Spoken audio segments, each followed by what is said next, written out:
Mon frère a dit que le président a été encore trompé. Donc il doit m'expliquer. Et se discute encore. Mais mon frère, est-ce que le président sait qu'il habite ici là? Quand on a laissé ceux qui étaient ici là pour amener de nouveaux visages. Il a donné l'accord combien cassé? On ne te parle de la carte, tu parles de quoi? Quand tu ne connais pas le sujet, demande d'abord. D'accord. Oh Seigneur. C'est pour ça que toi-même te retrouves en enfer. C'est quoi le sujet? Le président a été trompé parce que les leaders qui ont fait ce combat ne se sont pas retrouvés à la présidence, mais d'autres personnes étaient à la présidence. Qui n'habitent même plus ici étaient à la Qui ne présidence. peut même pas défendre. Alors, pourquoi? Donc là aussi, le président ne peut pas le tromper parce qu'il connaît tous les habitants. Hein, dites-moi. Ils ont amené les gens au palais sans consulter. Alors, donc là, le président n'a pas été trompé. Quand on prend quelqu'un qui n'est pas là actuellement là, et sur la liste, on est 5 leaders. Bon, on prend 2 anciens leaders, on va prendre 3 personnes en main. Le président n'a pas été trompé. Si, tout à fait. Donc le président gagne aussi pour savoir que notre habite ici là. Mais pourquoi tu dis maintenant comment? Oh mon frère. Mon frère, je te dis, même le jour que tu serais président, je te dis que même le jour que tu serais président, on peut tromper le président. Le président est la seule personne qui est seule. Je te le dis aujourd'hui là. Ouais. Parce que c'est comme toi là, on se connaît depuis 10 ans. Tu peux me faire confiance. Tu me fais confiance. Tu lui fais confiance. Tu lui fais confiance. Tu lui fais confiance. Puis qu'on se connaît. Maintenant, tu nous envoies en mission. Nous, on vient te dire que non, là-bas, c'est bon, c'est bon, c'est bon. C'est bon, c'est bon. Toi, tu dis quoi? Tu as confiance à qui? Il est oui. Mais pourquoi? Maintenant, c'est le président. Non, c'est l'investigation. Qui fait l'investigation? C'est un de mes petits. Je lui dis que va dire que c'est bon. Mais c'est pour te dire que non, c'est possible qu'il soit trompé. C'est possible qu'il soit trompé. Allons-y. Non, moi, c'est lui-là, moi, c'est lui qui m'intéresse. Même ce qui s'est passé là, il peut aussi être trompé. Je te dis, est-ce que tu sais qu'on avait là-bas amené là-bas? Et que ici, là, il n'était même pas prévu. Et toi, tu sais qu'ici, c'était pas prévu. Mais on sait ça. Mais alors? On sait qu'on avait été numéroté il y a 2009. Bon, la famille, mettez les cœurs et mettez les commentaires parce que je suis venu prendre un frère en interview. Non, Liba, il vient d'abord terminer d'abord 2 minutes seulement. Au moins, le reste, on va la compter. Il est où? Jude, viens. Mon frère, là, il y avait 5 personnes là. Et comme je le dis bien, dans un live, chacun de nous est responsable de ses propos. Voilà. On est d'accord? Voilà. Dis-nous, qu'est-ce qui s'est passé réellement? Puisque vu que les autres étaient reçus à la présidence, toi étant, tu faisais parmi les leaders, non? Avec Balak? Je fais partie avec Balak. Ok, là, ouais. Mais qu'est-ce qui s'est passé réellement? Déjà, merci d'être déplacé, grand frère Eric. Ouais. Je me prénomme Kennedy, je me nomme Ndamba. Ouais. Je suis connu ici sous le nom de Bogart, c'est mon petit nom parce que c'est ici que j'ai grandi. Tu es beau aussi en réalité. Donc hier, le président devait arriver ici selon nos informations, vers, après avoir inauguré sa station pompage du PK5. Du PK5. Il a également fait un tour à l'école de Sourmieux. Donc il devait arriver ici, malheureusement il n'est plus venu. Donc nous étions surpris que vers les 16h, 15h30, 16h, notre porte-parole a disparu. Ouais. Il a disparu. C'est là où un ami à moi me dit que attention, nos gars sont actuellement au palais. Nous avons attendu de 15h, 16h à 21h30. Tu n'es plus venu. Et lorsqu'on a vu le compte rendu de la présidence, la présidence sur cette réunion-là, nous avons compris qu'à nouveau que le président a été trompé. Parce que sur 10% des gens qui étaient là-bas, 3 ou 4 sont du quartier et sont du mouvement. La plupart sont des gens qui n'habitaient plus ici, qui ont été déguerpis en 1994 et 2010. Non, attends, s'il te plaît. Voilà. Dis-moi, tu me dis le président a encore été trompé. Sur le dossier de derrière l'Assemblée. Ouais. Parce que moi qui suis du collectif, qui fait partie des leaders, j'étais même pas à la présidence. Ça ne me dérange pas. Ouais. Mais ce qui me dérange, c'est que ceux qui étaient en majorité ne sont même pas du quartier. Et comment ça? On construit sur des domaines appartenant à l'État depuis 1994 et 2009 et 2010. Ils étaient au palais. Alors que ceux qui sont légitimes de revendiquer leurs biens n'y étaient même pas en majorité. Donc voilà ce qui s'est passé hier au palais. Donc le président, on a amené des imposteurs à la présidence, aller parler au président de la République. Mais attends, votre porte-parole était là-bas? Il était là-bas, on ne sait pas comment il a fait le choix des gens qui devaient aller au palais. Monsieur Eric, est-ce que tu es sûr que ça ne lui a pas été imposé? Non, ils ont fait par affinité. Par affinité, je sais qu'ils ont fait par affinité. Je ne sais pas sur quelle base gréviste, a choisi les gens pour aller au palais. Ouais. Parce que le président s'est retrouvé autour de lui des gens qui avaient des débits de boissons, qui ont construit sur la zone du canal, qui avaient des déguerpis en 1994, des gens qui ne sont pas dans le collectif, ils se retrouvent avec, en fait, c'était là-bas un fourre-tout qui était au palais, aller parler au chef d'État, c'est ce qui n'est pas sérieux. Il faudrait que le chef de l'État, quand il reçoit des gens, ce sont des gens qui sont légitimes de revendiquer des biens. Mais est-ce que le président est censé savoir que non, celui-ci est légitime et celui-là n'est pas légitime? C'est votre porte-parole ou soit votre président du mouvement qui doit amener les gens qui sont légitimes? En effet, le président n'est pas un divin. Ouais. Il n'est pas un divin, il n'est pas un marabout, il ne peut pas tout savoir. Ouais. Mais je relève le fait que le président a été entouré des imposteurs. Parce que les principaux concernés, c'est nous. La zone qui est après le canal. En montant chez Marc Joss, on n'a jamais été payé par l'État ni indemnisé par l'État. Donc vous, après Marc Joss, vous n'avez jamais été indemnisé ni payé par l'État. C'est-à-dire que après le canal, Madonna n'a jamais été indemnisé. Après le canal, comment? C'est-à-dire qu'ici, après le canal, où tu vois le Babadamier là. Le Badamier là. Oui, il y avait le Mauritanien. Oui, avec le Mauritanien. Jusqu'à jusqu'à l'antenne là-bas. Ça n'a jamais été payé. Ça n'a jamais été payé. Mais est-ce que ici, ça avait été cassé en 1994. ça a été cassé en 1994. Bien cassé jusqu'au fond, là-bas on connaît. Ouais. Ça a été cassé ici. Ouais. Ça a été cassé en 1994. Donc tu affirmes que ceux-là avaient déjà reçu de l'argent. Bien sûr, ceux qui sont en jouant au Sango là. Mais alors, pourquoi est-ce qu'alors on insulte les activistes comme nous autres pour dire que non, nous apportons la mauvaise nouvelle? Non, mais c'est parce que vous voulez faire votre travail en dissociant le bon grain et l'ivraie. Ouais. Donc, ce que vous faites, vous êtes dans votre rôle de dire la vérité au président, de l'éclairer sur ce dossier-là. Ouais. Voilà, donc, voilà ce qui s'est passé. En un mot.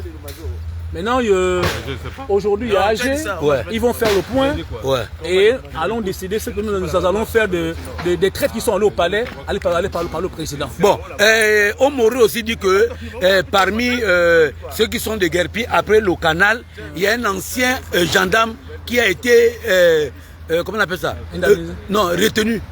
Tu es au courant de ça? Retenu dans quoi?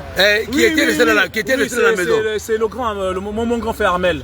Il s'est opposé à ceux qui ont cassé sa maison. Ouais. Il faut dire que Armel, c'est un frère qui a malheureusement de la malchance. Ouais. Parce qu'il fait partie des éléments qu'on avait arrêtés en 2019 lorsque Kelly Ondo avait voulu faire le coup d'État. Ouais. Donc il était parmi les gens qui étaient en garde à la RTG. Ouais. Il a fait 3 ans de prison de manière inutile.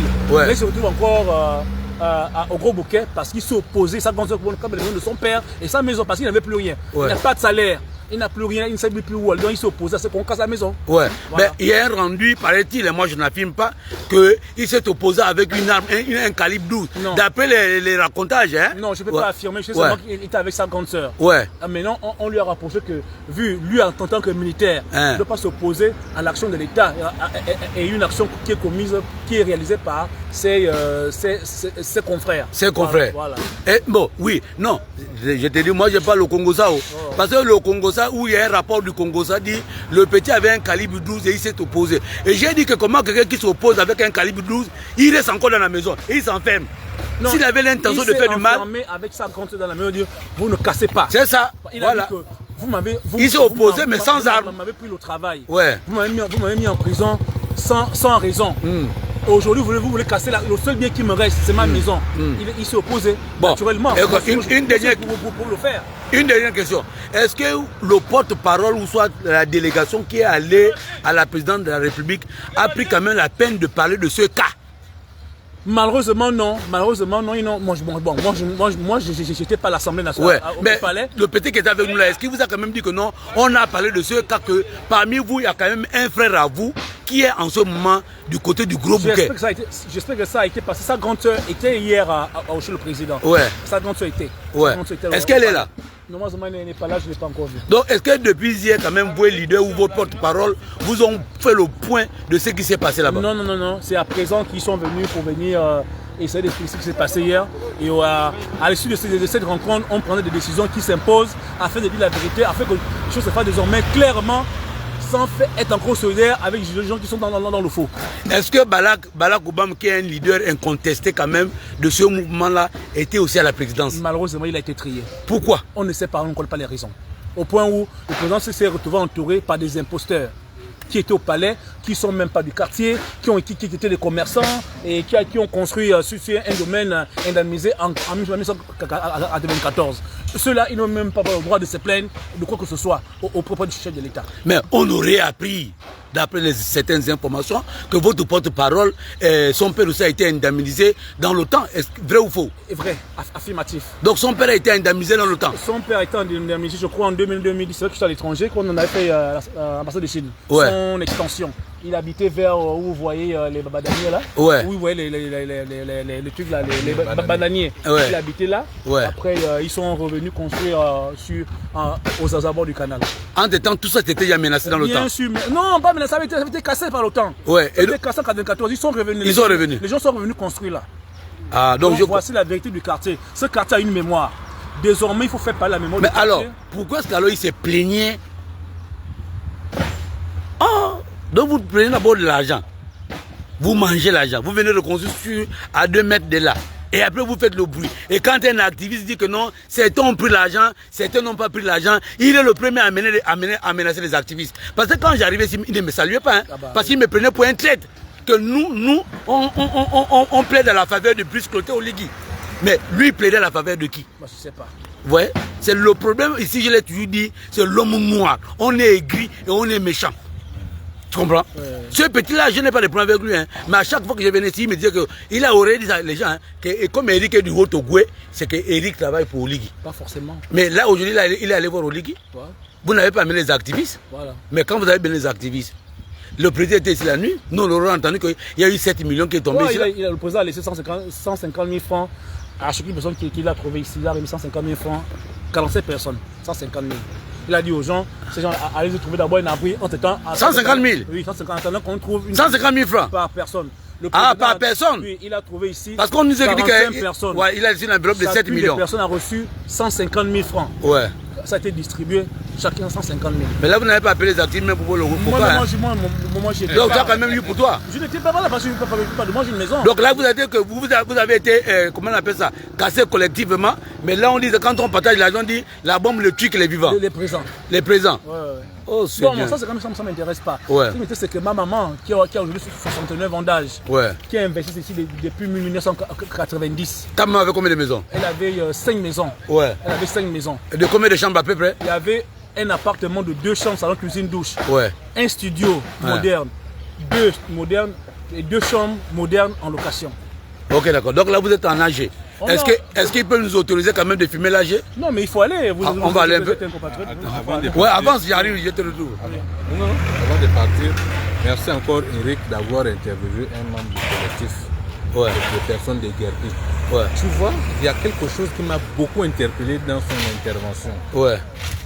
L'une des premières choses qui m'a interpellé, c'est qu'il reconnaît qu'il y a certains qui ont eu à être indemnisés ici, bien que d'autres n'en ont pas bénéficié. Ouais. Lorsque nous sommes venus, après le canal. Après le canal. Lorsque nous sommes venus ici, on a fait un live. Avec Claudia qui est là.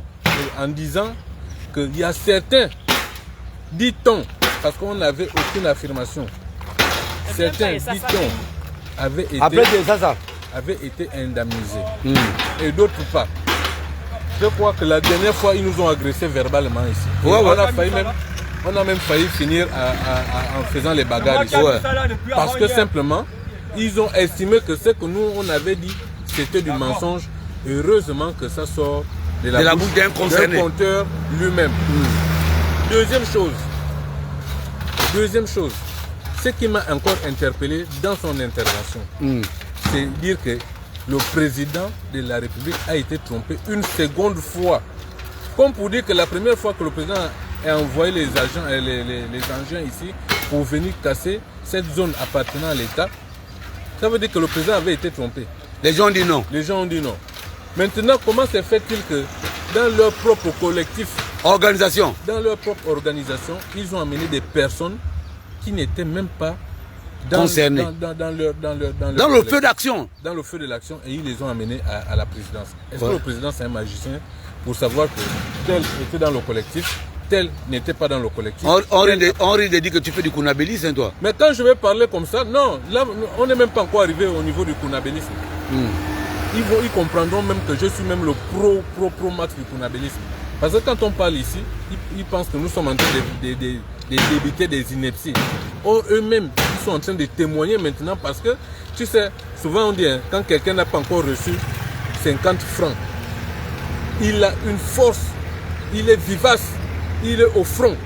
Mais il suffit d'avoir 50 francs dans les poches. Je te jure que même la personne qui était prête à te bousculer va aujourd'hui s'humilier parce que simplement il aurait déjà bénéficié de quelque chose. Et c'est ce qui s'est passé. Le président est arrivé, il a remis quelque chose aux personnes de Guerpi ici. Je ne vais pas dire les ayants droit, mais les personnes qu'il a trouvées ici. Mais est-ce que tu vois ces personnes encore faire du bruit? Est-ce que tu vois entendre encore ces personnes crier? Mais ils nous ont agressés verbalement ici. On a même failli passer aux mains. Parce que simplement, ils auraient dit que nous sommes venus dire ici que certains ont bénéficié des indemnités pendant que d'autres n'en ont pas. Mais pourtant, c'est une réalité. Voici quelqu'un du collectif lui-même qui vient d'avouer que toute cette zone-là, ici, toute cette zone-là. C'est-à-dire que là où il y a les arbres là, voilà. Les personnes qui habitaient ici. Toutes les personnes qui habitaient ici ont été indemnisées. Mais ce sont ces mêmes personnes-là qui ont crié ici, là, matin, midi, soir, que oh Ligui, tu es qui? Tu es machin, oh Ligui. Tu vas dépasser Bongo et Ali. Voilà, tu vas dépasser Bongo et Ali. Et le papa leur dit qu'il piratait l'eau et le courant.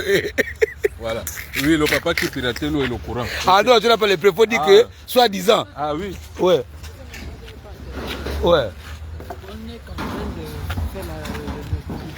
On est en train de ramasser les gravats. Ouais. Les Maliens ont commencé à faire le business, les gravats là-bas, ils clamaient le camion, on les charge, on ne remplit pas, ils vont revendre ça. De l'autre côté là-bas. Ouais. Ah, mais c'est. Ils ont déjà fait le business. Ouais. Le malheur des autres. Le bonheur des autres.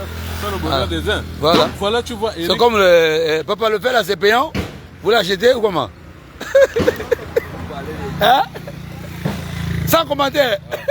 Donc tu vois, Eric, c'est ça là le malheur du Gabonais. Il ne sait pas reconnaître sa propre réalité. Les gens qui ont été indemnisés ici, ils ont fui. Ils sont partis. Et quand tu regardes même les gens qui sont restés ici, ce sont... Mais ton petit frère Balak disait que non, tu es devenu Kounabélis, non? On l'a trié. Voilà. Balak n'est pas parti. Tu vois, c'est désolant, Eric. Et pourtant, il était quand même l'une des têtes. Hein? Oui, c'est désolant. Quand on écoute le témoignage des personnes du collectif, qui se sentent lésés parce qu'on aurait tué certains qui ne sont pas allés au palais. Ouais. Or, qui doit arranger ce problème-là? C'est le président du collectif, le secrétaire général. Ce sont eux qui savent qui devait partir ou qui ne devait pas aller et partir. Est-ce que le gars qui a le haut, il a aussi la l'argent? Regarde, tu ne vas pas le sourire. Tu ne vas pas le sourire. Quand tu vas le sourire, ça veut dire que... Mais tu prends quand même l'eau. Non, ne fouille pas, ne fouille pas.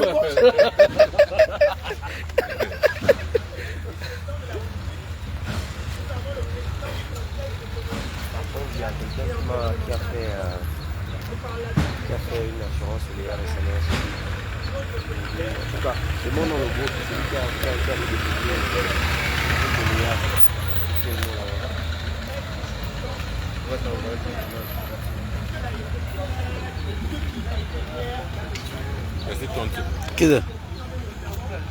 Qui c'est? Balak. Balak. Qui aime faire le fooling avec les culottes. Bien, avec les culottes. Balak, bien. Ouais. Balak, bien. Hein? Qui c'est? C'est moi que tu demandes. Est-ce que tout le monde le connaît? Est-ce que le petit frère Alain Coutier, il est là-bas. Ouais. Attends, je vais reprendre Balak, il était à la présidence. Non, il n'était pas. C'est Balak. Balak, bien. Faut me filmer. Balak, ouais. Ouais, mais bien. Attends d'abord. D'abord les autres là, j'ai bien. Avant de l'appeler. Ouais. Je vous montre le gars qui aime mettre les follings avec la culotte. La loi est bizarre, mais c'est la loi. Attends. Non, Balak, c'est un bandit. Balak, donne-nous notre part. Balak, donne-nous un peu ton point de vue. On sait que le président est passé ici la nuit, et les gens qui ont reçu les 150 000 francs, est-ce que tu étais parmi les gens là la nuit? Donne-nous notre part. Et les autres sont à le deuxième point, c'est que les autres sont allés à la présidence. Toi, tu étais où? Vous m'avez trouvé où? Où? Ouais. Pourquoi tu es derrière? Parce que je ne comprends plus rien, donc je préfère mettre à l'axe. Donc tu es fâché? Ah bon? Non, même pas. Non, il n'est pas fâché. Quand tu ne contrôles plus rien, quand tu vois déjà... En tant que leader, pourquoi tu n'étais pas retrouvé à la présidence quelque chose? Je vais te dire quoi. Mais S'il y a des manigances... Pourquoi on ne t'a pas appelé? Les gens connaissent bien ton nom. Les gens te connaissent très bien. M'appeler comment? Est-ce que je n'étais pas ici? J'étais là toute la journée, j'étais là. Je suis arrivé là quand il faisait 8h, 9h, je suis là depuis, j'étais là depuis le matin. Jusqu'à ce qu'il soit parti, j'étais là. J'appelle même le petit, mais depuis. Là, je ne sais pas à quel moment il m'a trouvé là. Ouais, je l'appelle, il me dit non, je suis là à côté, j'arrive, je suis là. Alors que moi j'avais l'information qu'il était là-bas. Et quand tu l'appelles, tu as dit quoi? Non, je suis venu en fait direct, je suis au palais. Il m'a dit non, je suis allé voir un grand là. Il dit non, là, je suis au palais. Pourquoi tu caches?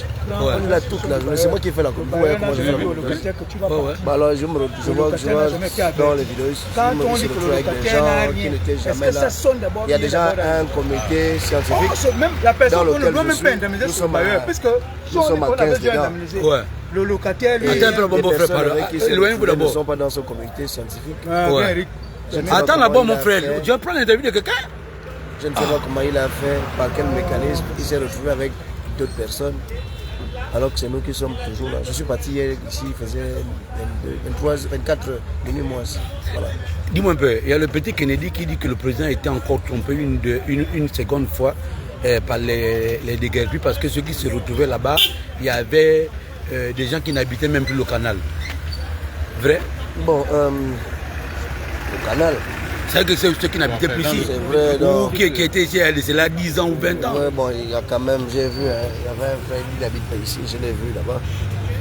Ouais, je l'ai vu, il n'habite pas ici. Vous avez fait un remplacement numérique ou comment? Je ne sais pas, c'est pas vous, moi je ne gère pas ça. Vous m'avez trouvé là derrière à l'axe. Quand il s'agit d'argent, bah là, moi j'enlève le compte. Est-ce qu'ils ont pris l'argent? Est-ce qu'ils n'ont rien pris? Je ne sais pas. Non. Et on dit quand tu pars là-bas, tu ne reviens jamais.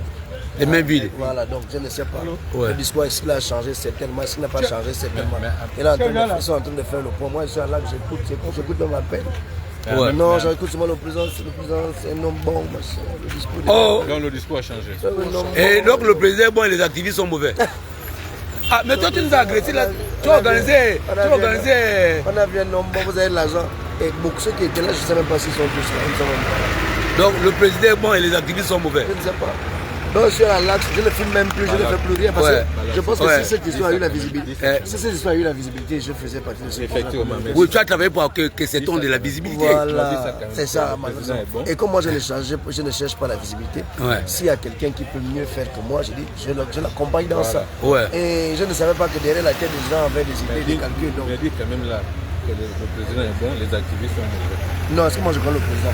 Je n'ai jamais vu le président. Non. Mais peut-être quand nous sommes arrivés ici là, quand nous sommes arrivés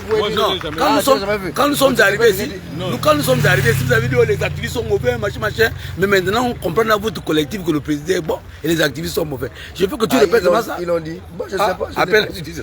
Non, je dis non. C'est ce qui s'est dit déjà là-bas. Oui, que le président est bon. C'est un homme de cœur. Et les activistes sont mauvais. On a bien un grand frère, un père. Comme lui-même aussi, il a dit qu'il faut l'appeler papa, on l'a dit. Ah, aussi, c'est ce que le président est passé ici hier soir. Non, c'est pas hier soir, c'est avant-hier soir. La nuit. Avant hier soir, tu n'étais pas là.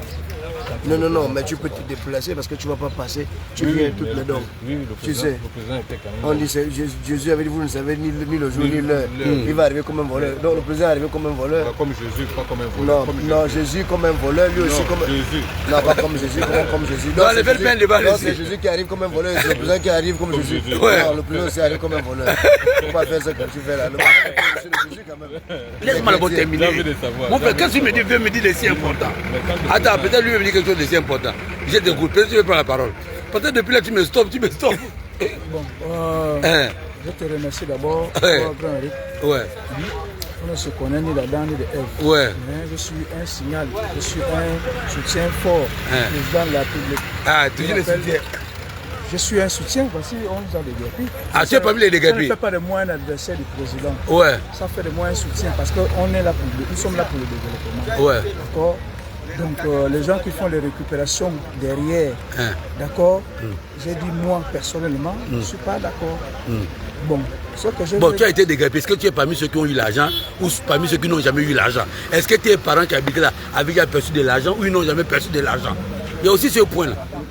Donc je vous réponds cash. Je ne peux pas aujourd'hui, moi, moi dire que les gens ont reçu ou n'ont pas reçu. Ok, d'accord. C'est comme un flip ou bien un flop. Ouais. On ne peut pas affirmer ouais. que les gens ont eu ou ont perçu de l'argent. D'accord.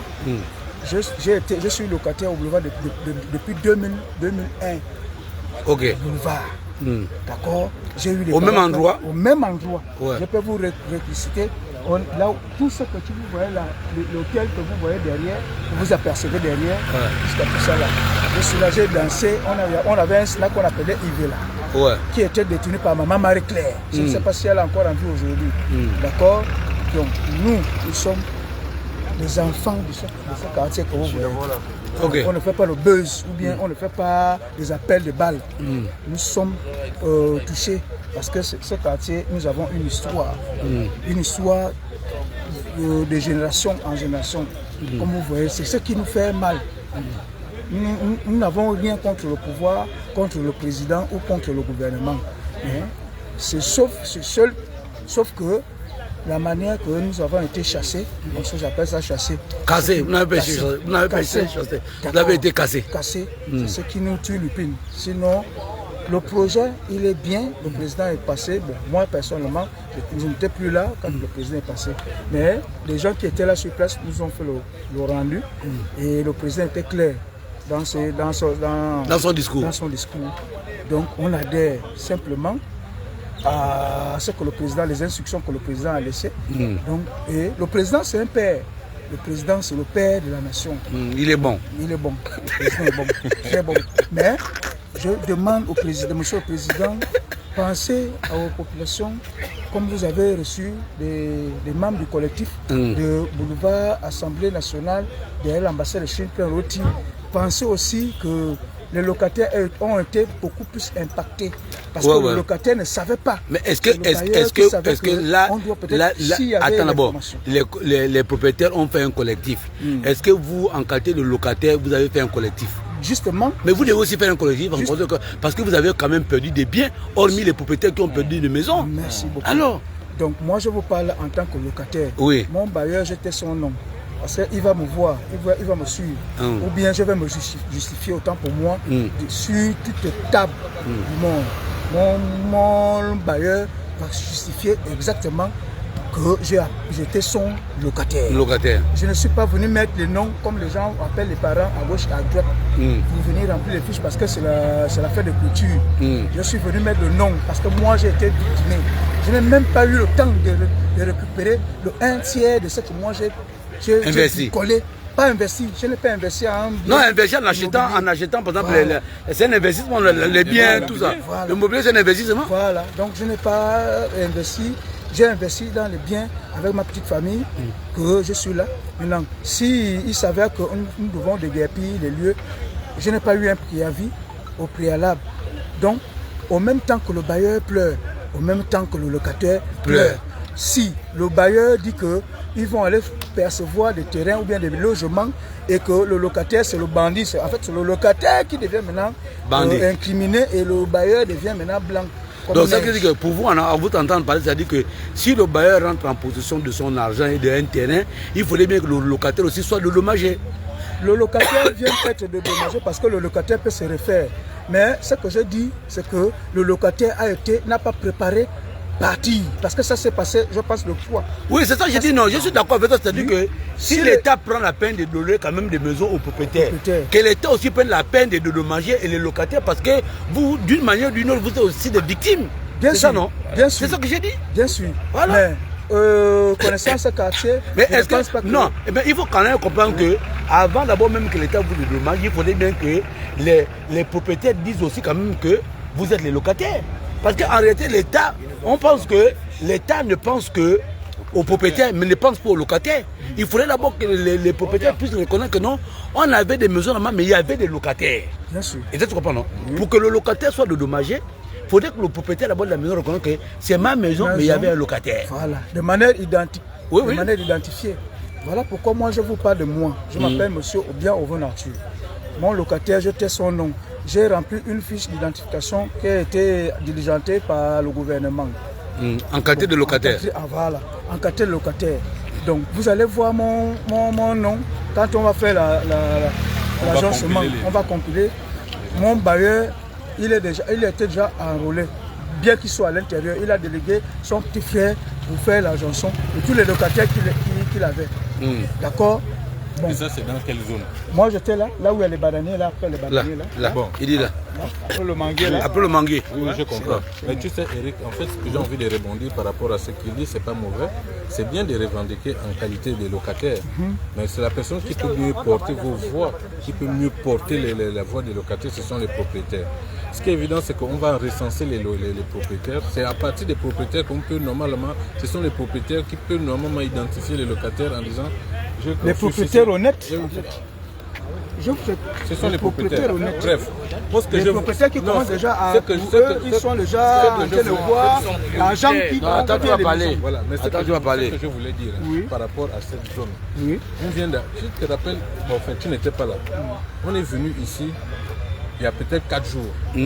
On a été agressé verbalement ici. Et on a failli même passer aux mains ici, sur ce site. Parce que d'aucuns auraient pensé que, comme notre frère Bitom avait parlé ici, et que nous sommes les activistes, c'est que quand nous venons ici, nous venons prendre seulement la part du gouvernement.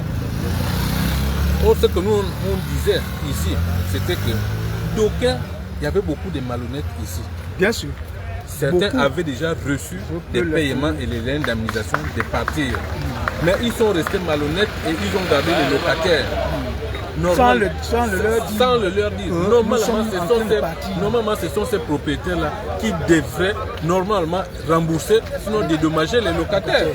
Parce que cette zone-là, on nous a montré là tout de suite là, que cette zone-là, les gens avaient déjà été indemnisés. En dehors de la zone après le canal, qui ne connaissait, qui n'était pas impacté. Qui n'était pas impacté et qui était en attente d'identification et de codification.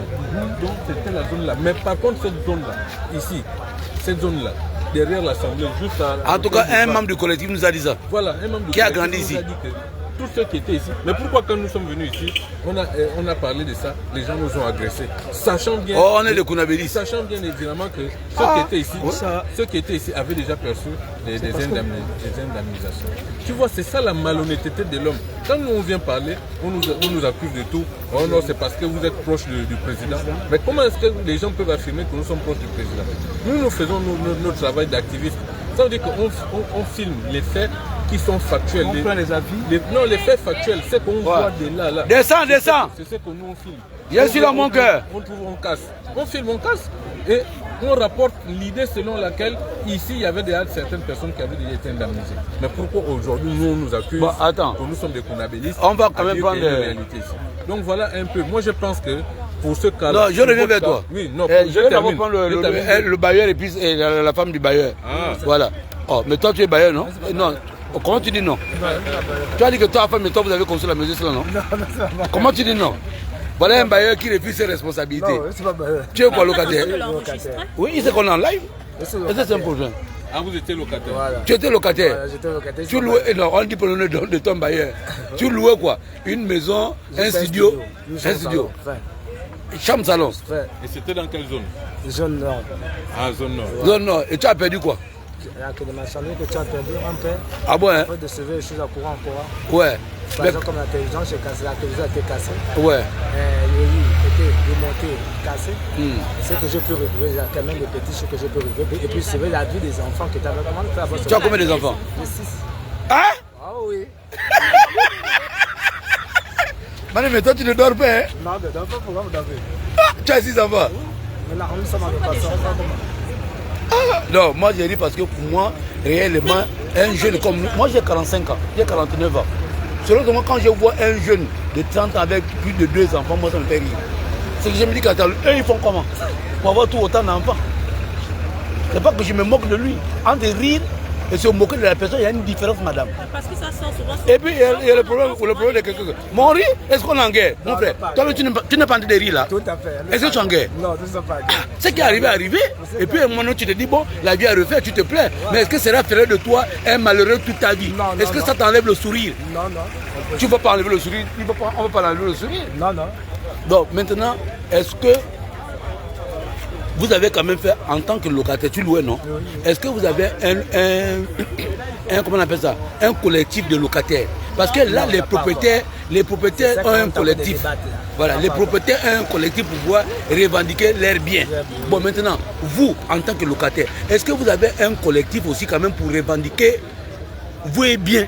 Parce que quand on a cassé là, vous avez perdu les biens. Les locataires ont perdu les maisons. Vous avez aussi perdu les biens. Parce que ça aussi, ce sont des biens. Par exemple, toi, ta télé, tu dis quoi? Tu es technicien. Tu es technicien. Tu fais quoi? Je suis débrouilleur.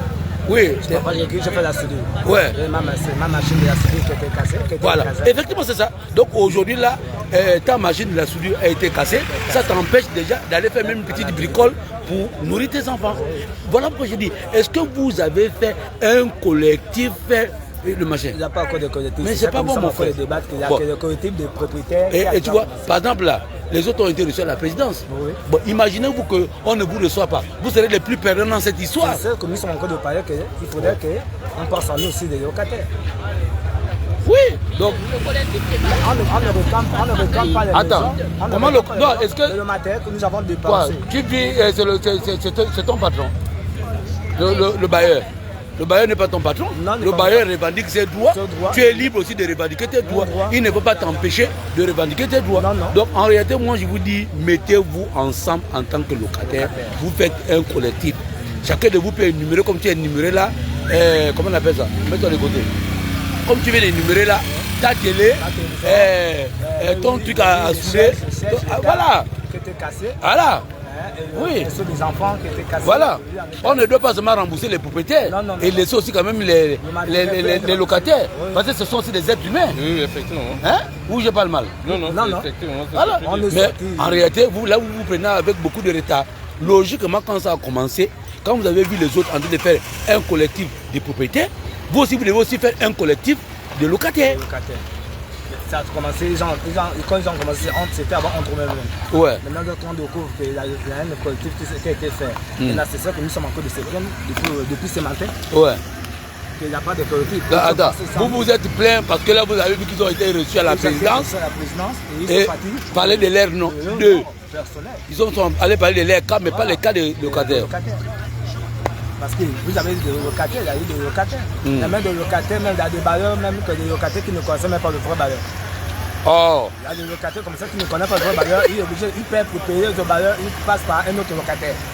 Ah bon, hein? D'autres qu'on a vu pendant la casse, c'est là qu'on a vu les bailleurs. Donc ça veut dire que par exemple, il y avait des cas où ils payaient chez un locataire et le locataire envoyait au propriétaire. Mais ils n'avaient jamais connu le propriétaire. Bon, dans ces cas-là aussi, comment le propriétaire va connaître son locataire? Gilles, d'abord, il y a un point. C'est logique. Il y a un point. C'est normal ça. Il y a un point là. Et attends, il va débattre ça. Il dit, que. Attends, il dit, que lui, il n'était pas par exemple son cas comme lui, par exemple. Il était locataire. Il y avait par exemple un propriétaire qui avait 5 maisons. Lui, il payait chez un locataire et le locataire envoyait l'argent au bailleur. C'est-à-dire que le bailleur ne le connaît même pas en qualité de locataire. Bon, comment ça va se passer? Non, ça s'appelle la colocation. La colocation. Ouais. Oui, la colocation, ça peut être du genre, si je loue un studio de 2 chambres par exemple, c'est moi qui loue, c'est moi que le bailleur connaît. Je prends toutes les maisons à ma charge. Non, le studio. Ouais. C'est moi, je loue le studio. 2 chambres, je suppose. Peut-être à 100 000. Mais c'est moi que le... Non, là, tu ne comprends pas. Lui, il devenait l'argent immobilier du propriétaire. Parce qu'ils ne sont pas dans la même maison. Ah, je crois que c'était la colocation. Non, ils sont pas la colocation. C'est-à-dire que le locataire a 5 maisons. Ou 5 chambres. Voilà, le propriétaire a 5 chambres. Maintenant, lui, il loue et il paye chez toi. Et toi, tu envoies chez le propriétaire. Donc, le propriétaire ne le connaît même pas. Ah, ça hein? C'est compliqué. Non, c'est compliqué. Ça voudrait dire que là-dedans, il y a eu une ingérence. Ce locataire a tellement peut-être duré là. Il est devenu avant le propriétaire. Locataire propriétaire. Donc il aide le propriétaire à... Ben alors, donc ça qui veut dire que mon frère, si le propriétaire ne te reconnaît pas, c'est qu'il ne peut pas te mettre dans la liste de ces locataires. Et là tu es perdant. En tant que locataire quand même, par rapport à mon intérêt que je... Mais c'est que là tu serais perdant. 3 fois. Là 3 fois, là c'est plus bon. Là il va falloir maintenant poursuivre. On poursuit qui? Je poursuis le locataire qui a cassé mon argent. Effectivement, il faut le porter plainte. C'est toi qui as cassé mon argent pour donner à toi au bailleur. Moi, je ne connais pas. Qui ne connaît pas? Comment je découvre le juge? Je vous ai dit que le dossier là, vous allez terminer dans la CPI. Et puis, il y a les gens qui sont venus dire que c'est Ndosima qui est responsable. Ndosima dit qu'on termine au tribunal. C'est-à-dire qu'il y aurait beaucoup de cas. Parce que toi, tu vas aussi aller porter plainte à ton locataire qui prenait l'argent. Mais c'est ça la rue. Ça, on ne nous reçoit pas. Enfin, comment? Oh, les gars. Ouais, bon. Ok. En tout cas. Et là, excuse-moi sans t'interrompre. Présentement, depuis que tu as 6 enfants, on rit parce qu'en réalité, oui, c'est pas un sujet de moquerie. On s'évade un peu, on ne va pas pleurer toute la vie. Mais logiquement, tes enfants se retrouvent où actuellement? En ce moment, ils sont chez la cousine. Ils habitent chez la cousine. Et toi, tu es où? Moi, je rentre chaque soir. Tu es aussi chez la cousine. Donc voilà quelqu'un qui était indépendant, qui se débrouillait. Aujourd'hui, là, il vit sous le toit de quelqu'un, avec ses enfants. Pour quelques mois plus tard, peut-être s'il n'y a pas la solution. Mais puis que tu n'as plus la machine, tu dis quelques mois, tu vas faire comment pour t'en sortir? Puisque c'est cette machine qui te permettait quand même d'aller travailler. D'avoir 100 francs. Je rentrais quand même avec 15 000 francs jour. 15 000 francs jour. Oui, mais c'est quand même beaucoup pour quelqu'un. Quand tu n'es pas des bénéfices, ça te fait 300 $. Et ça te permet d'organiser ta vie. D'être autonome. C'est pour ça que je réussis à sortir toujours. Parce que je suis mini entrepreneur, personnel. Même les plus anciens, même les cuisines que je me battais à la plage, tout gaspillé. Barbecue tout. Donc tu faisais les barbecues à la plage les week-ends? Oui. Ça c'est madame? C'est madame. Ah. Mais pourquoi elle dit que non? Tu vois comment c'est moqué? Non, madame. Parce que ça m'a beaucoup touché. Non, quand lui-même il a dit non. C'est ton mari, non? C'est ton mari, non? Il a dit de rire, non? Parce qu'il connaît. S'il se fâche là, il a un BC là. Et ça va lui faire quoi? Il va encore tomber 2 fois. Donc il ne prend pas ça à la rigolade. Mais il se dit quand même qu'un temps, bon, il doit banaliser. Puisque s'il ne banalise pas ça, ben. Moi, je ne peux pas banaliser parce que moi je s'accompagne. Et s'il n'a pas là, c'est moi. Mais le véritable question, tu sais que si lui n'a pas le moral là, tu seras affecté, même les enfants seront atteints. Il faudrait qu'il ait le moral. C'est lui le chef des troupes. Si lui là, il n'a plus le moral là. Et ça, tu comprends? Si tout de suite là, il se met à penser matin, midi, soir là, même ses enfants vont tomber malades. Mais il n'y a que lui qui a le pouvoir de réconforter ses enfants en riant, en disant que non, ce qui est arrivé est arrivé. Hein, mon frère, c'est faux. Tout à fait, c'est ça même. Oh, attends, ce qui est arrivé est arrivé. Si tu pleures, ça donne quoi? Si tu te suicides, ça donne quoi? Donc vous me quand même dit bon, ça fait mal, mais ça ne va pas m'empêcher de manger. Non. Ça ne va pas m'empêcher quand même de dire bonjour et de rigoler avec un frère. Moi, je ne me moque pas de son cas, loin de moi. Et moi, je te dis, comme je le disais tout à l'heure, que j'ai 49 ans, je n'ai que 2 enfants. Le plus souvent, même quand je vois quelqu'un, quand il me dit il a 3 enfants, je dis ah, mon frère, avec les temps qui sont durs là. Hein? Donc, voilà, non, c'est pas mon frère, moi je ne me moque pas de toi. J'ai fait des machins, on fait des blagues, mais en réalité, on est touché. Si on vient vous interviewer là, c'est parce qu'on est touché. C'est qu'on relaie le message, pour que le message arrive plus ou moins aux oreilles de certaines personnes, de savoir que voilà un frère. C'est comme tout de suite là, je peux par exemple, parce que le temps est pris, je peux faire une petite vidéo avec toi où tu demandes de l'aide aux Gabonais par rapport à ta situation, que tu as perdu une machine qui fait tant. Si les gars peuvent t'aider à avoir rien que cette machine-là, et si tu comprends, à avoir cette machine qui pourrait te permettre d'aller nourrir tes enfants. Alors, tu vas prendre mon numéro, tu vas m'appeler demain ou après-demain, tu vas te réunir avec ta femme et tes enfants, nous expliquer, faire une petite vidéo où si les gens peuvent te venir en aide, si tu as un numéro et telle monnaie, tu vas mettre ton numéro et telle monnaie. Pour dire que moi je suis un entrepreneur, on a été cassé, ma machine a été broyée. Il est à la démocratie chez une cousine avec ses 3 enfants. Donc demain, ses 6 enfants. Demain, appelez-nous. Voilà. Si on vient faire une vidéo. S'il ne m'expliquait pas son cas, je ne peux pas voir. Il y a les Gabonais qui peuvent l'aider. Sachant que si la machine coûte par exemple tant, il va mettre son numéro. Je ne vais pas mettre mon numéro, je vais mettre son numéro et telle monnaie. Les gens peuvent lui venir en aide rien que pour cette machine-là qui pourrait lui permettre, par exemple, de travailler. Et ça, tu comprends? Ok. Pourquoi tu vas pas mon numéro? Vous n'aviez pas assisté à la réunion parce que vous n'êtes pas concerné ou bien parce que vous aviez été locataire? Voilà. Prends mon numéro WhatsApp et c'est tout bon. Demain après-demain, on va s'appeler. On va faire un SOS pour toi si les Gabonais peuvent te venir en aide. Ok. Et on nous fait comprendre que les gens qui nous ont enregistrés n'ont rien à voir avec les dédommagements qui nous ont fait payer. ça fait mal au cœur. Ça veut dire que donc, il y a deux choses qui se passent là. Les choses de la présidence, qu'on va dédommager les gens. Non, en fait, c'est ce qu'on était en train de parler tout à l'heure là. On disait tout à l'heure. Et les gens de la STAT apparemment. On disait tout à l'heure, c'est que beaucoup ont été malhonnêtes. Ils ont encaissé les locataires ici, sachant qu'ils avaient déjà été dédommagés, surtout cette zone-là. C'est vrai que la zone nord de Pénoreti, c'est comme ça qu'on appelle la zone nord Pénoreti, beaucoup n'ont pas connu ce cas. Ou pas beaucoup, presque. Presque la majorité n'a pas connu ce cas parce qu'ils n'étaient pas enregistrés dans le fichier. Et peut-être parce qu'ils ne savaient pas que la zone devait être impactée. Mais ceux qui sont ici sont restés trop malhonnêtes. Demain, quelqu'un va me crier dessus en me disant non, tu fais du kunabilisme. Ça, c'est quel kunabilisme là?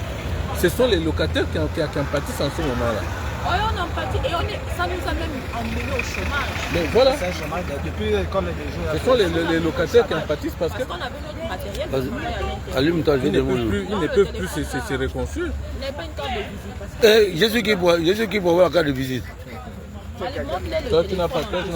Le téléphone a pris un coup. Là, le téléphone a pris un coup. Montre un peu. Montre le téléphone. Il faut couvrir. Il faut dire ce qui se passe. Montre le téléphone. Ah bon, hein? On attend que ça s'allume. Cherche à allumer le téléphone. Il fallait courir. Donc tu courais pour venir sur la marchandise. Festival la marchandise. Non, attends, on va chercher un bic. On va chercher un bic. Ne t'éloigne pas maintenant. Pour sortir de la maison, tu vois le quartier comment ça tombe, ça veut. Tu as besoin de sortir d'abord. Tu cours. Toi-même, tu es en danger. La concentration, c'était sur les enfants d'abord, de d'attraper les enfants. Oh, ouais. Et j'ai des joueurs en plus. Ok. Il va te dire. S'il te plaît, va prendre le gars là. Il n'est pas mis là, il n'est pas. Va lui poser. Lui qui parle là.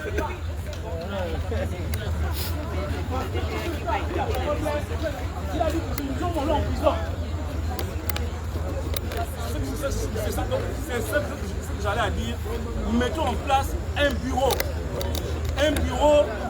homogène où on va retrouver les figures représentant dans ce quartier, la police d'environnement, on a fait le copinage. C'est comment j'allais à dire, merci. Très bien, c'est mon travail. Alors, je ne voulais plus rebondir, mais il faut préciser quelque chose. Les mots ont un sens. Je suis d'accord, lorsque j'écoute la proposition de Boca, en réalité, les objectifs ne sont pas les mêmes. Vous allez mettre en place, vous avez fait quel recensement? Il y a déjà un comité qui a été mis en place sur le chef de l'État. C'est le recensement, c'est le travail que vous devez faire.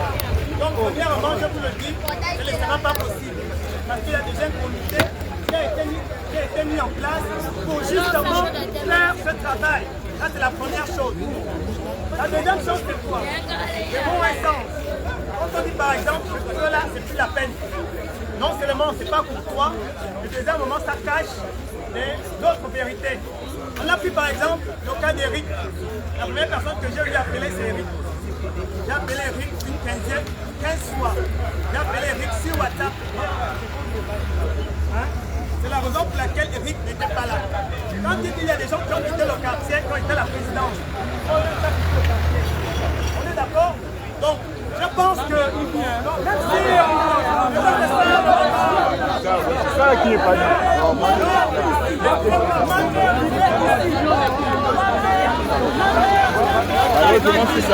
C'est ça là qui n'est pas bien.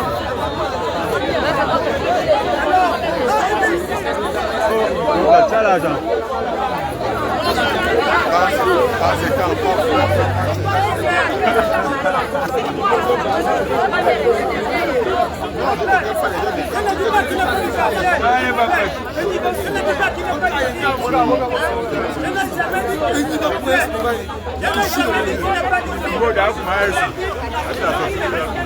La présidence.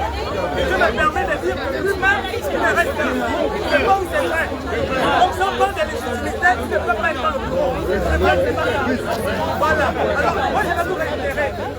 Lorsque j'écoute la configuration de mes le travail est déjà fait. Le travail est déjà fait. Nous, notre objectif, c'est de procéder au recensement. C'est d'emmener notre liste et de faire un certain nombre de choses. La configuration de président de loge n'est pas la configuration de mon grand frère Kennedy Oto. La configuration de mon grand frère de loge est une configuration que l'on entend par la déformation. lorsque vous constituez un comité que le président lui-même a déjà mis en place. Moi, je vous dis, on était sur le terrain, on était sur place. Vous voulez avancer en reculant, ça n'engage que vous-même. On a proposé un coordinateur, un trésorier, peut-être aussi un chargé de la communication. Je crois que ce n'est pas des guerres de leadership. Mais je peux vous dire une chose, nous sommes déjà à côté du succès. Nous sommes déjà à côté du succès. Nous avons un président qui a mis un doigt sur un certain nombre de villages. Maintenant, si pour des cacahuètes, vous voulez faire le bruit, mettre le bruit, le président est déjà engagé. Ouais, mais c'est pas là.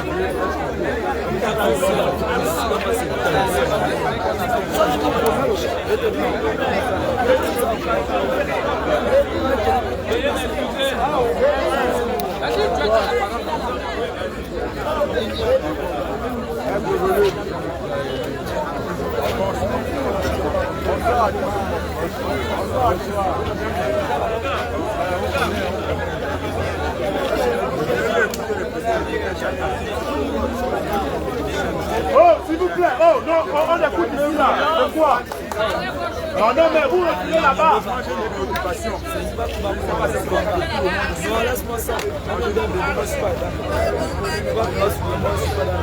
Amer. Mathia Djobier.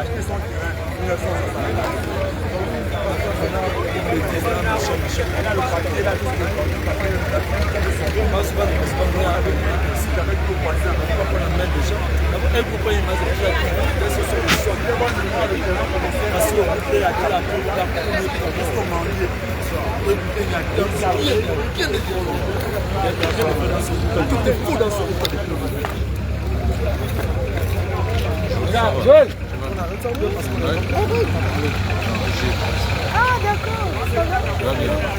Et toi? Non, ça va. Ah c'est ça. Et nous les locataires de longue date là, les perdants seulement. Oh madame.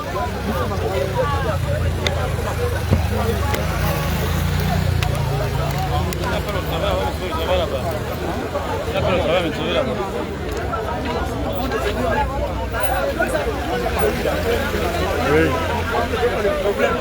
Je ne peux pas écouter. Une chose aussi, c'est que quand les listes vont quitter le boulevard pour la présidence, j'ai mis mes coordonnées à l'intérieur. Donc, ça n'a pas de problème là-bas. Je vais forcément aller. Donc, dites-moi la vérité. Si l'État gabonais a eu à payer toutes les 5 maisons comme ça, je ne vais pas venir mes camions.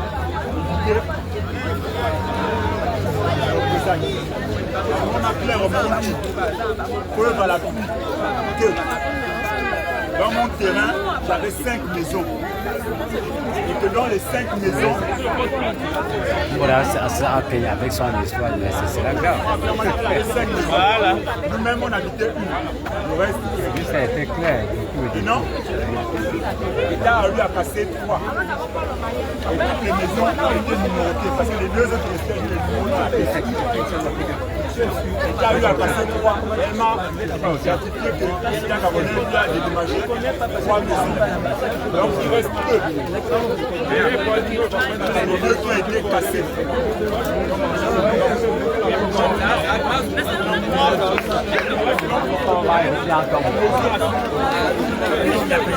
Hein?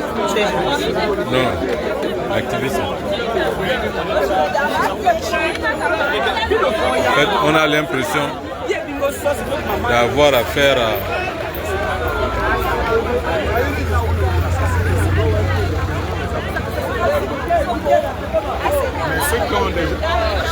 On a juste l'impression d'avoir affaire à... Voilà, je ne te filme plus. Je ne te filme plus, c'est fini. Ouais. Je ne te filme plus. Je filme seulement les gens qui sont là-bas. C'est l'âgé. Mais apparemment, on n'écoute rien parce que on a l'impression que les gens viennent seulement se plaindre de leurs biens.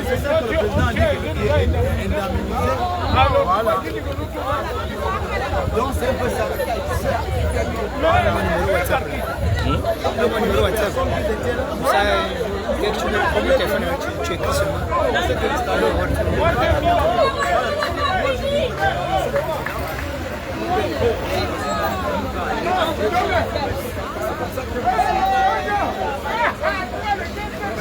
train de parler là. Une bonne nuit.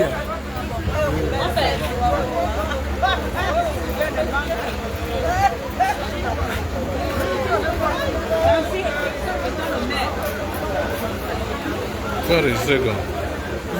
Faut enregistrer. Avec le nom aussi, j'ai oublié. Autre. Bon, là, nous sommes toujours là. Ils sont à nager. Mais apparemment, on n'écoute pas très bien.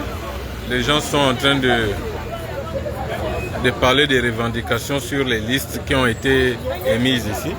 Ça veut dire que chacun souhaiterait que son investissement soit pris en compte dans les listes qui ont été demandées. Donc chacun souhaiterait que son investissement soit pris en compte. Sauf qu'on se retrouve dans un gros dilemme ici entre les propriétaires et les locataires. Merci, grand. Entre les propriétaires et les locataires. C'est le gros dilemme qui se retrouve maintenant ici derrière l'Assemblée. Le gros dilemme du fait que les locataires se plaignent que les propriétaires sont en train de négocier à ce qu'on puisse les compenser par rapport aux pertes. Mais de l'autre côté, les locataires aussi disent non. Nous avions été là, on nous a détruits sans préavis et autres. Mais ce serait injuste de savoir que les propriétaires puissent bénéficier et que les locataires n'en bénéficient pas. Voici le gros dilemme qui se trouve ici au niveau de derrière l'Assemblée et à l'AG qui se passe actuellement derrière l'Assemblée. Voilà, c'est ça le gros dilemme. Maintenant, équation à double inconnue, comment résoudre cela? Comment on peut résoudre cela? Est-ce que le gouvernement a mis en place un comité par rapport à ça ou une commission par rapport un peu à cette situation où les locataires revendiquent également le fait d'avoir perdu leurs biens et les propriétaires en même temps? Est-ce que le gouvernement a mis en place un comité pour statuer sur cette situation? Parce que c'est ce qui se dégage à l'heure âgée là. C'est ce qui se dégage à l'heure âgée. Le fait que les locataires se plaignent d'être délaissés dans cette situation parce que même lorsqu'ils inscrivent leur nom, parmi les victimes, ils ont l'impression encore d'être snobés par les propriétaires. Donc voilà.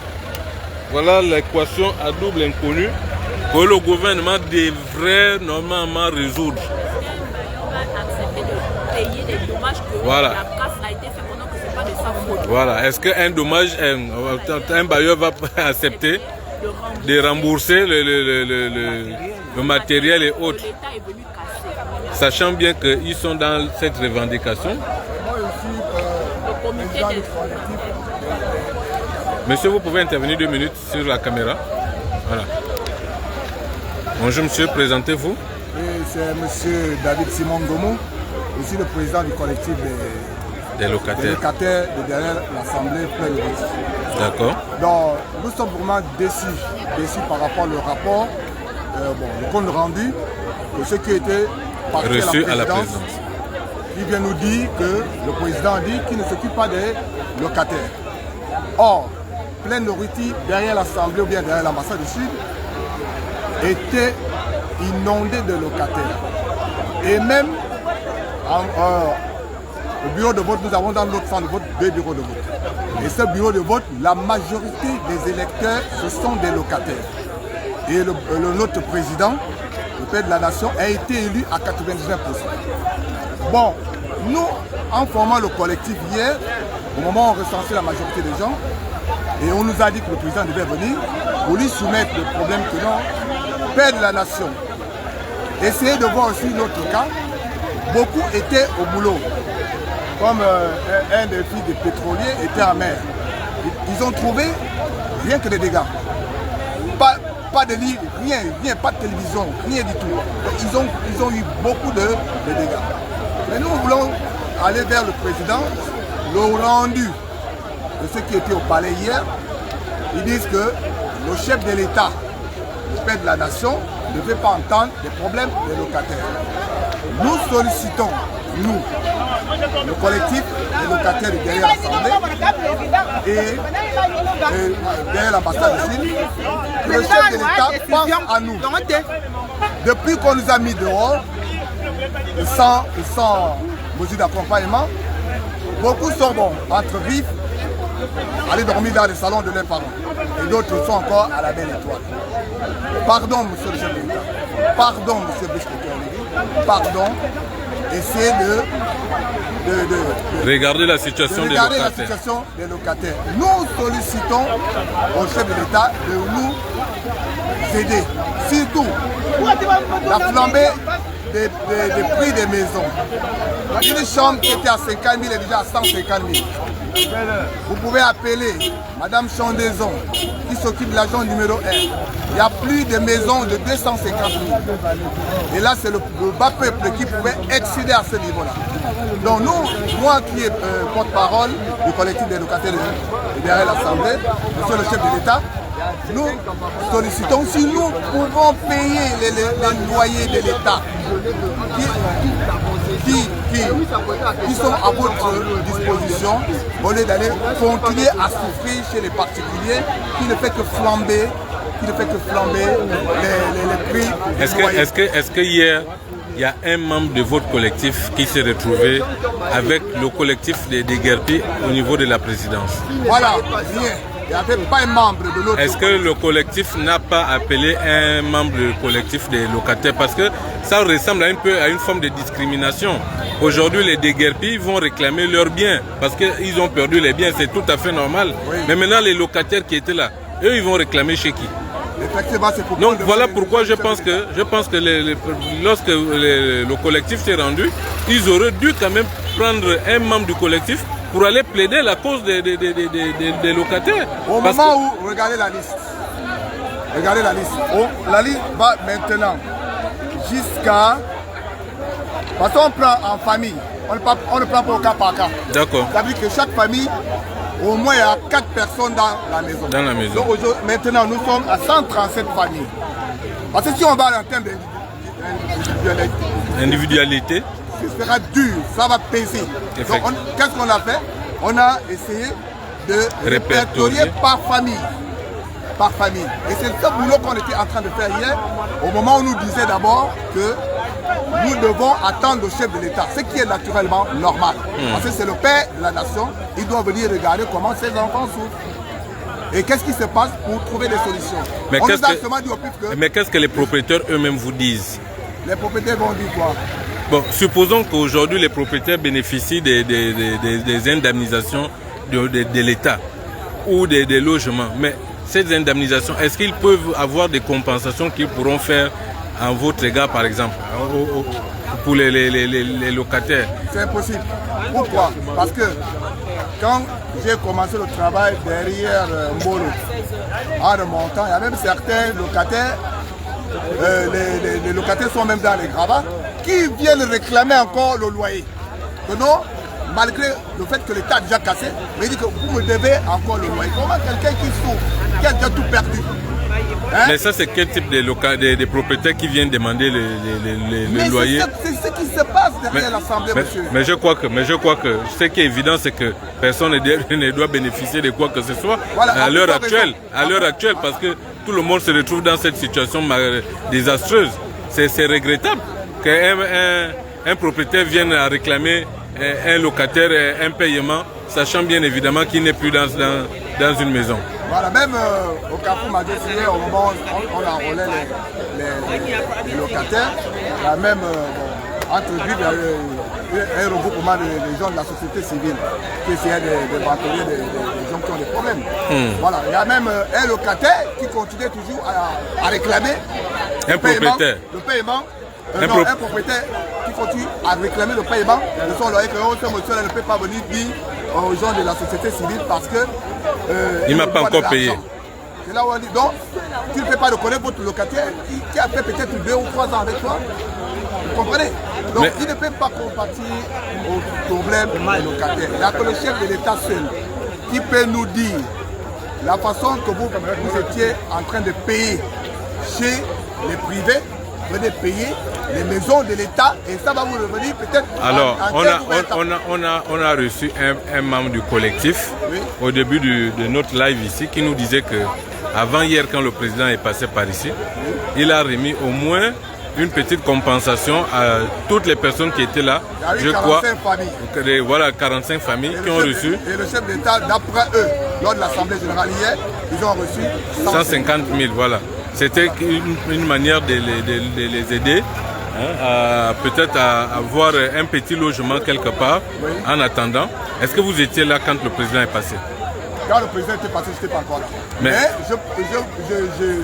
je me suis déplacé 1 heure de temps avant l'arrivée du chef de l'État. J'étais vers le Sénat. Non, mais quand le président était là et quand il a donné des petites compensations à toutes les 45 personnes qui étaient là, vous n'étiez pas là? Non, je n'étais pas là. Donc vous n'avez pas bénéficié de cet apport? Non, je n'ai pas bénéficié. Je n'étais pas là. Mais, pardon? Les gens qui ont refusé ça? Mais ils ont refusé pourquoi? Parce que la valeur, il s'est mis dans la tête que la valeur... Mais là, on n'était plus dans une question de valeur, on était dans une question d'aide pour l'instant T. Je crois que ce n'était pas une aide qui devait leur permettre d'aller payer au moins une maison de 3 chambres, je suppose. Pour eux, ils ont vu ça autrement facile en fait. Donc voilà, comme je disais tantôt que nous sommes dans une équation à doubles inconnus, parce que ici, le réel problème ici, c'est que tous les propriétaires sont montés dans un collectif et sont dans une forme de réclamation de leurs biens, ce qui est tout à fait logique. Sauf que derrière cette réclamation, la majorité des personnes ici, vivant à Plein-Oriti, sur cette zone de Guerpi, c'était des locataires. Mais ce sont plus les locataires qui ont été impactés par cette casse et qui ont presque tout perdu. Là-dedans, il y avait ceux qui avaient ouvert des petits commerces. Il y avait certains qui avaient... Voilà. Donc ça leur permettait comme ça de pouvoir s'épanouir à travers leurs bénéfices. Mais ce sont ces personnes-là qui ont beaucoup plus perdu par rapport aux propriétaires des lieux. Donc je crois que ça, c'est une question qui devrait être beaucoup plus interpellée par les membres du gouvernement par rapport à ça. Ce n'est pas tant venir dire que non, on va trouver des solutions aux propriétaires, oui. Mais en même temps, n'oubliez pas que la majorité des personnes ici, c'était des locataires. Et ce sont des locataires qui ont beaucoup plus perdu par rapport au... On va dire que les propriétaires ont perdu, ce sont des bâtisses et autres. Ouais, c'est vrai, les investissements, mais ceux qui étaient dans les maisons, qui logeaient dans ces habitations-là, c'était des locataires. Et ce sont eux qui ont plus perdu. Donc ce sont eux qui ont payé le lourd tribut de cette casse et de ces déguerpissements. Je crois que c'est là où devrait normalement être orientée la plus grande des questions. C'est vrai que derrière, les gens voudraient bien bénéficier de leur investissement, mais en même temps, n'oublions pas que ceux qui ont beaucoup plus vécu ici, c'était plus les locataires. Donc voilà un peu où se situe la grande problématique, où je disais tantôt que la question a multiples inconnus et que le gouvernement devrait normalement s'atteler à trouver des solutions. Donc voilà. Nous avions été simplement un peu dessus du fait qu'on nous a accusé des choses que nous avions ici dénoncées qui, à la fin, ont été des choses réelles, vraies. Quand nous avions dit que ici, derrière l'Assemblée, il y a des familles qui ont perçu des indemnités, on nous a traités de conabélistes parce que comme quoi nous avions été là aux côtés du président et c'est nous qui avions mis en place le concept du 12, c'est le 12. Alors, voyons maintenant, au regard de ces commentaires et de ces interventions, on comprend qu'il y a eu beaucoup de véreux. Il y a eu beaucoup de véreux. Certains ont reçu l'argent, ils ont beaucoup plus investi, ils ont mis les locataires en pensant que l'État ne devrait pas agir à un moment donné. Donc voilà un peu comment ça s'est passé derrière l'Assemblée. Ceux qui nous ont traités de conabélistes parce que nous l'avions dénoncé et nous l'avions dit, comprenez qu'aujourd'hui la réalité finit par nous rattraper. Et nous avions dit ça un jour, que la réalité finira par nous rattraper. Parce que ceux qui ont reçu l'argent, ils ont disparu, ils ont fui. Et d'autres ont même encore revendu les lopins de terre à certaines personnes qui ne savaient même pas qu'entre-temps, il y avait un litige foncier sur cette zone derrière l'Assemblée Plein-Oriti Sud. Parce qu'il y a Plein-Oriti Sud et Plein-Oriti Nord. Donc voilà un peu la situation ici à Plein-Oriti. Nous vous avions promis que nous serions ici tous les jours et nous allons prendre des informations au fur et à mesure. Mais au fur et à mesure, les vérités, les bouches commencent à se délier et on commence à comprendre qu'il y a eu des vérités cachées qui commencent aujourd'hui à se révéler. Des vérités cachées qui commencent à se révéler. Donc voilà, chers internautes, je suis toujours là, derrière l'Assemblée avec mon cher Eric. Je ne sais pas là où il a disparu. Il est encore certainement dans les débats. Ah oui, il est là-bas. Voilà. Il est encore dans les débats. Nemo, comment tu vas? Ça va, je suis avec un de mes grands frères, mais je ne vais pas le filmer. C'est quelqu'un qui m'a diésé quand je suis arrivé à l'université. Je me rappelle encore que le président Omar Bongo, ma première année à l'université, Omar Bongo devait recevoir les étudiants. Donc les grands m'ont dit non, petit, va t'habiller. Mais voilà, maintenant j'étais en costume. On nous appelait les cravatologues. Donc j'arrive le matin. Quand je demande aux grands comme mes grands, on part à quelle heure? Il me dit non, mon petit. Le président dit qu'il va nous recevoir le lendemain. Or, il était déjà parti dans la soirée. Les grands, pour me compenser, ils m'ont donné 25 000. Mais à l'époque, en 2005, quand on te donnait aussi 25 000, c'était beaucoup. La bourse était loin. Donc voilà, ça c'est un de mes grands qui m'a diésé. Mais je ne vais pas filmer, je ne vais pas le filmer. Je ne vais pas le filmer, c'est juste une petite histoire que je raconte. Qu'à chaque fois qu'on parle d'aller rencontrer le chef de l'État, je pense à ce grand frère. Les gars m'ont fait porter avec le Che Guevara. Avec le Che Guevara. Donc voilà. Voilà. Bon, je vais retrouver mon cher frère Eric Tété. Et puis on va couper notre direct. J'ai dit encore merci à toutes les personnes qui nous ont suivis. Bon, Agnamo, je vais d'abord retrouver mon frangin là-bas. Donc chacun de nous a une petite histoire lorsqu'il s'agit d'aller rencontrer le chef de l'État. Aujourd'hui, c'est le collectif des personnes déguerpies derrière l'Assemblée. Eux aussi qui ont une histoire parce qu'ils sont allés rencontrer le chef de l'État. Donc voilà. Mais moi, je n'avais pas rencontré le chef de l'État à cette époque. Les grands m'avaient diésé. J'étais encore un novice. J'étais même pas encore un bleu. J'étais encore même un rouge ou un vert. Tu es encore là depuis là? Oui, oui. Oh. Je suis allé filmer l'AG là-bas. Ouais. Mais à l'AG là-bas, en fait, là, à l'AG là-bas, il y a deux grosses problématiques qui se sont posées. Lesquelles et lesquelles? Les propriétaires qui réclament leurs biens et les locataires qui réclament également leurs biens. Maintenant, là, on se retrouve dans une équation à double inconnue. On fait comment? Qui va résoudre? C'est les Gabonais. Qui va résoudre les problèmes des locataires? Non, le gouvernement doit reloger tout le monde. C'est le gouvernement. Donc voilà. Les Gabonais ont répondu ici que ce sont des Gabonais. Donc le gouvernement a le droit de reloger tout le monde, que ce soit les locataires, que ce soit les propriétaires. L'État a le devoir, mais sauf qu'ils ont refusé le collectif des locataires à l'AG. Oh, non, en fait, normalement, le locataire... En fait, le locataire réclame les biens, pas les maisons. Non, non, c'est bien, oui. C'est les biens. Ils ont eu une décision de biens. Voilà. C'est ça, c'est l'article 345. Voilà. C'est les biens. Voilà. L'article 345 du code pénal. Ils ont reçu un préjudice moral. Voilà. Simplement. Donc, vous avez écouté. Les Gabonais réagissent toujours à chaque problème une solution. Rose Mitch, ça va? Le conseiller derrière toi. Il a un travail. Non, comment arrête ça?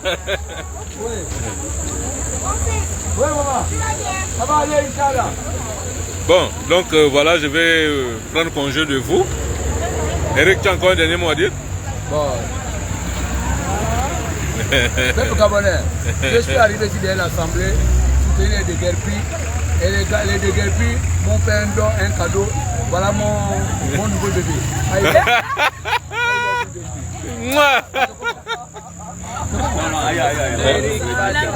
D'accord. Pourquoi? Nous sommes un regroupement des associations. Alors, je crois que nous sommes là pour donner un peu les vivres. Alors, ici, vous avez une association. Vous êtes un regroupement d'associations.